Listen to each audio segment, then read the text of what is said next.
Hello, bachcho. Let's see this question. This question says a point moves along a circle having a radius 20 centimeter with a constant tangential acceleration 5 centimeter per second square. तो एक circle में एक point move कर रहा है, ठीक है। ये सर्कल है, इसके अलोंग एक पॉइंट मूव कर रहा है। लेट्स से पॉइंट है ए, और इस सर्कल का जो रेडियस है आर वो दे रखा है हमें 20 सेंटीमीटर, और टेंजेंशियल एक्सेलरेशन कांस्टेंट है और इसकी वैल्यू दे रखी है 5 सेंटीमीटर पर सेकंड स्क्वायर।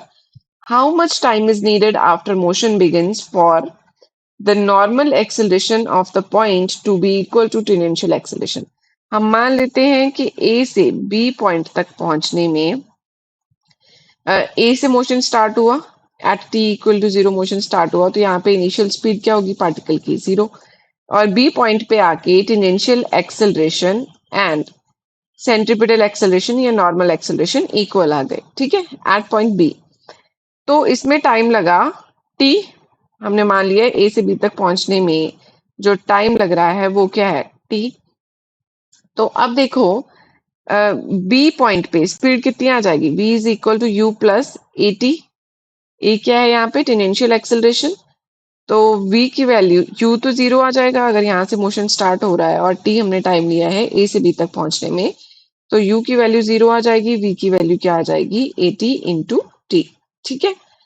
अब देखो हमें पता है tangential acceleration A T is equal to क्या है, सेंट्रीपिटल एक्सेलरेशन या नॉर्मल एक्सेलरेशन, इसकी वैल्यू क्या होती है, वी स्क्वायर बाय आर।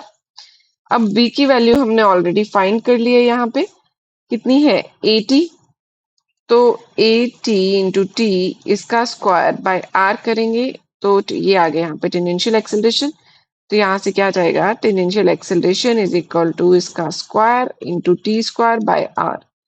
एक कैंसिल आउट हो जाएगा, और यहाँ पे हमें टी की वैल्यू चाहिए, तो टी क्या आ जाएगा, टी आ जाएगा आर अपॉन ए टी का स्क्वायर रूट।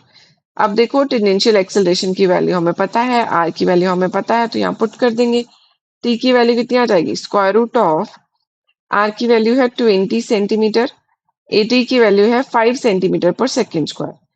तो यहाँ पे सेंटीमीटर सेंटीमीटर कैंसिल आउट हो जाएगा, तो सेकेंड्स में आंसर बचेगा, ये आ जाएगा स्क्वायर रूट 4 सेकेंड्स, या फिर हम बोल सकते हैं 2 सेकेंड्स।